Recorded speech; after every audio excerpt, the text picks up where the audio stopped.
The next person I'd like to bring up here is, of course, our very special guest. But before I bring that up, I just want to remind everybody that we still have gun raffle tickets for sale. They're $5 each.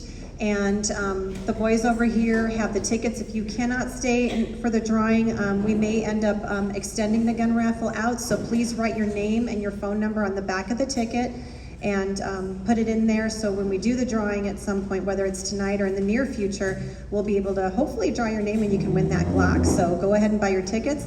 The next person I wanted to bring up here is a very, very special man. Knows Bill very, very well, and that's Don the Predator Fry. I just wanted to have him come up here for just a moment and say a few words, and then we'll get to our guest of the evening. Be nice to me, Don.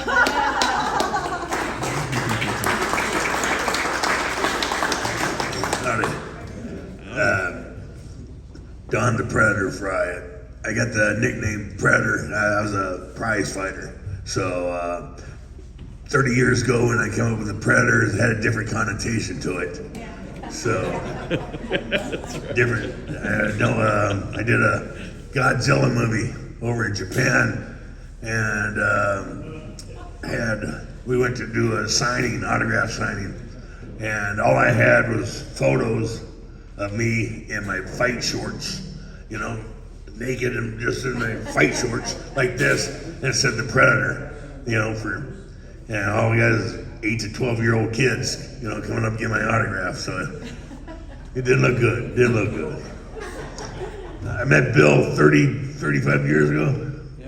Yeah, probably 35. Steve hooked us up in the judo room, and he says, Don, want to introduce you to Bill, and we got to talking. He turned out to be a good guy, and find out he was a cop. He did not act like a cop. He's one of those guys. If he didn't wear a uniform, you would not know he had that attitude. So probably the wrong building to say that in, right? But Steve wanted me to randori with Bill, and randori is where you spar in judo, you fight each other. And I said, well, shit, there's just like a little terrier on your ankle, you know? I'm gonna be wasting my time. Little bastard threw me right on my head. So, yeah, that wasn't fun. But we got to go on knowing each other for 30 years. He's been a solid guy. What a solid guy. And if you don't know him, you get the opportunity to meet him, shake his hand. He's a great guy. He gives you his word. You can count on it. You know, it's my privilege to call him a friend.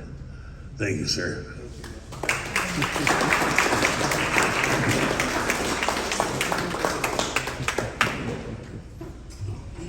I just wanted to take another moment also to let you know that there's some merchandise things over here. JL Wittenbreaker's got her information, and Daniel's got some information, some fun swag. I'm really liking that bling hat. I don't know, I might have to see you about that later.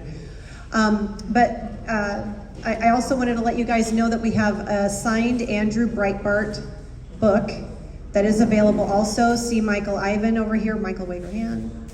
Michael Ivan's taking care of that raffle item, so let him know that you want to get in on that deal, because that is a special item actually for us tonight too. So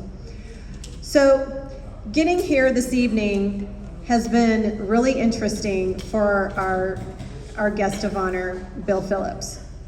I've actually known Bill for, almost 4 years now, I think, right? Yeah. He was our district supervisor in Vail, and I was running for school board at the time. And I was really worried, because this was COVID time, right?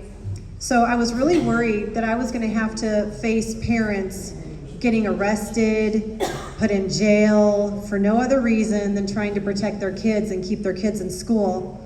And they didn't want their kids contact traced. They didn't want their kids to have to wear masks. But we all knew that this was a problem, and it could have been for the potential foreseeable future. I had an opportunity to sit down with Bill one day at the coffee shop. I can laugh, but this is really funny, I'm sorry. It was very interesting indeed. So I sat Bill down and I said, So are you gonna be out arresting parents? Are you gonna come and arrest parents if the school board calls the sheriff's department and says, hey, come over here and arrest these people, and his higher authority was going to tell Bill to come over and arrest parents like maybe me or somebody else? I said, because God help you if you ever want to come after me, because we're gonna have a problem. So he said, you know what, I can tell you right now, no. He said, I'm not gonna do that. You know, and we had discussions about this, I mean, and come to find out, you know, we had further discussions later on in time about the time that I found out he was running, which that was an interesting story too. But he is a guy that, again, holds his word. I was really petrified, because I know there was instances at the Sarita school board, at the school system, where two parents got arrested. They were actually tried, and they were both convicted. It was a husband and a wife at Sarita, protecting their children, and thank God that never happened here. And that would have happened under Bill's watch, and I thank you so much every day that you didn't get that call to have to arrest parents, because I would have just lost my mind over that. That was really ridiculous. But these people had to spend 10 days in jail each. They were so run under the bus, they had to move to Texas right after they were arrested. That's how bad this got for them. And it was a major news story. And I just didn't want that to happen in our district. And I think thanks to Bill and potentially what he's done behind the scenes that I probably don't even know about these days, no one in our school district in Vail was arrested. So thank you for that. So Bill started running a year ago. I don't know how many of you really know that. He ran over a year ago before anybody else got in.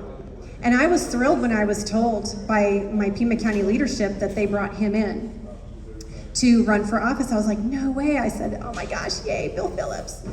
So I was thrilled. I couldn't have been more thrilled that we had a really solid guy running, and I was just really excited about it. And then come to find out, they decided to back another candidate and dumped Bill and kicked him to the curb, which I wasn't really happy about either. So long story short, enter May, and I knew that he was running. I was going to support him in whatever manner I had. I know Christy and Peggy were already in, as well as Michael and a few others. Mike Farber, who's not here tonight, I forgot to mention him earlier. He's been our workhorse. I'm telling you, that man is just a working dog. He had to work late tonight, so he couldn't be here, but he's our sign guy. So if you guys want signs put up in your yard, you know, let us know and we can get the, bye jail. Good luck, we'll see you later. And so, I'm really thrilled to be part of this team. I think all of us I can speak for them when I say we are really honored to be on this ride with Bill. We could not be behind one of the best candidates. He is the only constitutional, conservative, what do I want to say? He is the best guy for the job, hands down. Yes. There's nobody else. That's all I can say.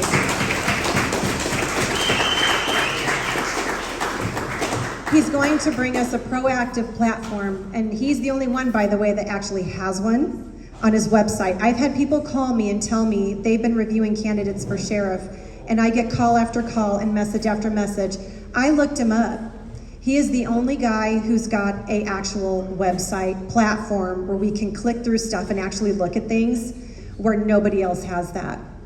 And that's something to be very proud of, because I'm telling you, I'm learning more things about Bill than I think I could have ever learned in the time that I've known him. I've learned so many awesome things about him. I think all of us have, right? Every time we turn around, we're always finding a new little nugget of information about you, and that thing about you. You're going to tell the story about the sniper thing. But I want him to come up here just briefly and talk about his platform to you guys, let you know a little more about what he's going to do when he is sheriff, not if, when he is sheriff. But it is our job right now to get him past these primaries. We know that there are people after him. They have lied about him, blatantly and openly lied about him through certain other campaigns. They can't touch him, and they know it. And Nanos is scared of him. Yeah, I'll say it. He is scared of him. But let's be real.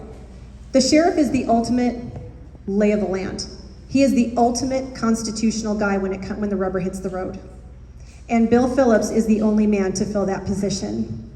And I think all of us would be very excited and honored to have been on this ride with him. And I really, truly hope, Bill, that you do get past these primaries. And when you do, you're gonna get it. You're gonna get it in the generals. I know that for sure.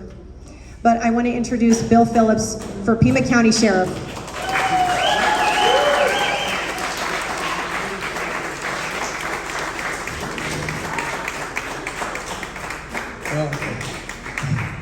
Thank you. I'm humbled, all the nice things and all the people. I do want to point out somebody special in the purple shirt right here. That's Steve Owens. And he has a lot to do with the person I am today. He's my judo coach. And I met him back when I was a young man, and I started training with him. And over the years, he's like my second father, so I did want to point him out. When I look around the room tonight, I see a lot of people that have gotten behind me, have supported me all the way through. We've got a tough team, and they are afraid of us. They're afraid of us because we're gathered together. We're doing a good job out there.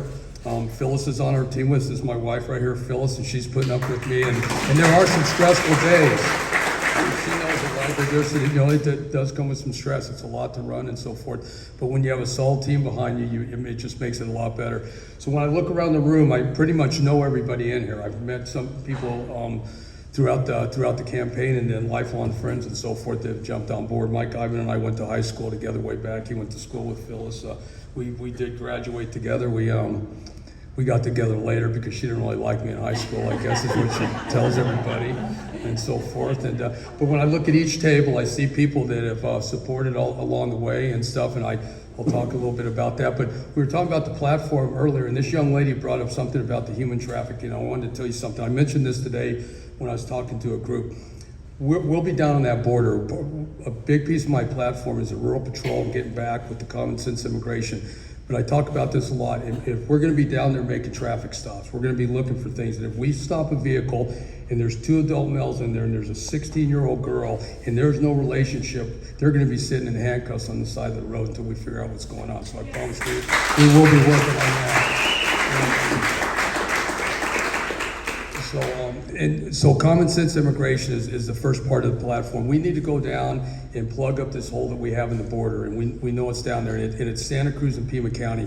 As a sheriff, you can't just say your hands off, it's an immigration issue. You can't do that. And that's what Chris Nanos does, and that's what Hathaway does down in Santa Cruz County. And hopefully we can get 2 new sheriffs in those areas, and we can have this conservative border all the way across and so forth with the help of people like Daniel and Janet and other people there. So we're going to go down and we're going to do the common sense immigration, and we're going to utilize state charges to go after people here illegally that are committing crimes. And this is where some of the animal cruelty stuff comes in my platform, where you talk about the dog fighting, the illegal horse racing, those sorts of things. You can use that as a tool, so you kill 2 birds with 1 stone. You take care of the animals and you're getting people on these charges. Human trafficking, drug trafficking, the obvious crimes that are occurring there. We're going to put them in state prison. We're not going to hand them right back to Border Patrol. Right there. I think these are your notes there. Let me hand these to you.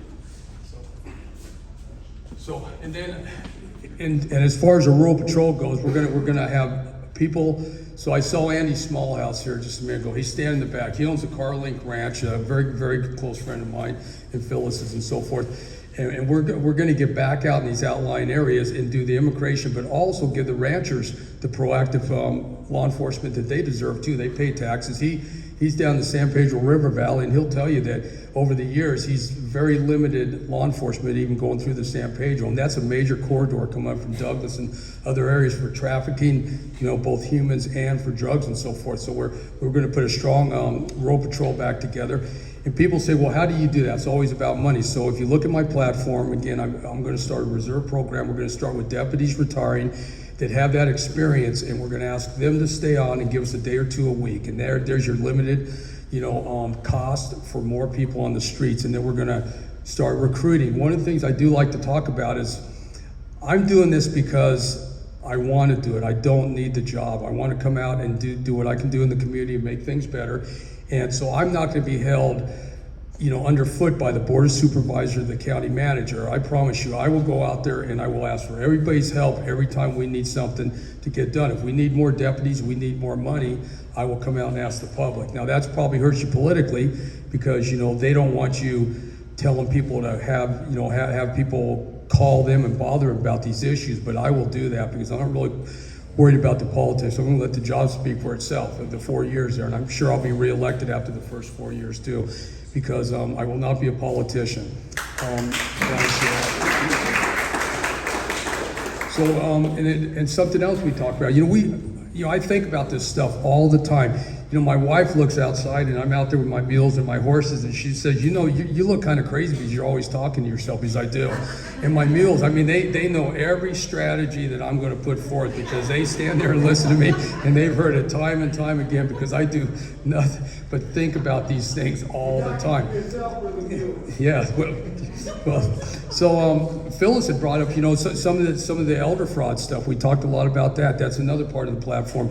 We want to, if you go to a call as a deputy and there's a person up in years and they just gave away, 30% of their retirement to some fraud call, that is a really, really sad situation.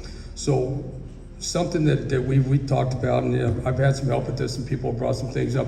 I want to start a rapid response for the fraud calls. And if you take an area like Green Valley, what you want to do is you want to go out to the community and you want to blanket the community with information for people that may be a little confused. If you get this kind of call and it sounds like your grandson, your granddaughter, they're in trouble, you need to call 911. So you start in the community, you spread this out through the banks, the grocery stores, the community centers, and that sort of thing. So people know if they're confused, they make that phone call. Then we want the dispatchers to stay on the phone with that person because there's a small window of opportunity where they can get that money. So that dispatcher, we're going to train them to have the ability to recognize this type of call and stay on the phone until a deputy gets on scene. We're going to make it a higher priority call. So my whole platform evolves around taking care of people, young people, women, animals, and senior people. So, it's all about that. When I talk about the animal cruelty, I get beat up a little bit because they say, boy, it sounds like the animals are more important to you than anything else. And I said, no, it's not that. Everything's important. I ran the school resource unit. We put the active shooter workshop together. I'll talk about that in a minute. I'll end with that probably. But we put a strong program together and really took care of the kids throughout the United States here in Pima County. But the animals are important because if you look at situations like child abuse, over 80% of the time, if kids are being abused in a house, the animals are too. So if you respond to an animal cruelty call and there's kids in that house, you may want to take a look at those kids, right? Elder abuse, same thing, it's about 50%. Domestic violence type situations. We all know that serious crimes against women down the road are, when you look at the perpetrators, they have committed these kind of, crimes against animals that, when they were younger, because if you can do it to an animal, you can do it to a person. So all these things I call it a 360 on my platform. These things all work together. So we're going to get out there and take care of this. So what I'll leave you with is, I'm humbled to have a couple people say that when I tell you I'm going to do something, I do it, and I keep my word. And that means a lot to me. And I've always tried to really be that person. And if I tell you I'm going to do something, I'm flat out going to do it. So the active shooter workshop, I don't know, it was about 7 or 8 years ago. I was a school resource sergeant, and I had 12 deputies working for me, school resource officers. And in the summertime, they would go back to the school or back to patrol. So we wanted to do something to give them a little break for the summer. And I said, let's do something proactive for the community and gives you guys a little break. And so we decided we're going to show how we respond to what's called an active shooter. So an active shooter is different than any other response. If there's somebody in a school, a supermarket, or whatever, and this was more reference to schools, you've got to get in there and get that person stopped. They're doing as much damage as they can before you stop them. So we said, let's go to the schools and show how we would respond to that. So initially we got a lot of pushback from some of the schools. We don't want the cops teaching all this tactical stuff to the teachers and administrators. We said it's not about that. We're going to show you how we respond, and based on that, you can make decisions to help keep your kids safe. So we put this program together. It was a day-long program with scenarios in the afternoon. In the first year, we put about 100 people through it. It's 5-star reviews all the way through, to a point that the next few years we were putting 500 and 600 people a summer through this thing. And one example, I just want to tell you one example of a scenario, and this is why it's important. We had a classroom, and we had we brought in all the drama students to role play for us. It was great and very realistic. And this scenario in particular is we had the teachers would change around and they would take turns doing this stuff. But we have a kid that wants to go to the bathroom. Raises his hand, he goes to the bathroom, teacher lets him out, And within a few minutes, there's shots fired outside the classroom. We got a guy out there with an AR with blanks, and he's shooting the gun. So the kid comes back and he's banging on the door because they're starting to barricade. Well, the teacher's got to make a decision on whether or not they're going to let the student back in the room. So we're, and some of them opened the door. I don't know. We said it's up to you what you want to do. Some told them to go away. But at the end of the scenario, we would have teachers that were actually crying. It was so emotional. And I said, this is exactly what we need, because if I were a teacher, I would go back and I would tell my kids, if something like this happens, don't come back to the classroom. We can't let you in. And that was the point that we were trying to get across. But getting back to what I was talking about, when I say I'm going to do something, we took this program and it went all over the United States. So when you hear about an active shooter program, any place in the United States where they're teaching the schools, we started that. I was a supervisor, and I had 12 really awesome SROs working for me, and I'm really proud of that because it took off on a national basis. So that's what I want to tell you. We're going to put things in place. I won't be a politician. I'm going to ask for people's help out there when I need help. I'll bang on the door if the county attorney's not doing their job and prosecuting cases and so forth. I'll be banging on the door and I'll be asking for your help. And they'll probably come after me politically, but I'm okay with that, and stuff. When you're rolling around with guys like these two guys, I'm not afraid of a whole lot, believe me. So we'll get after it, and I promise you, I won't let you down. I'll be in there and I'll do a good job. You'll be proud of me and the job I do in there if you vote for it.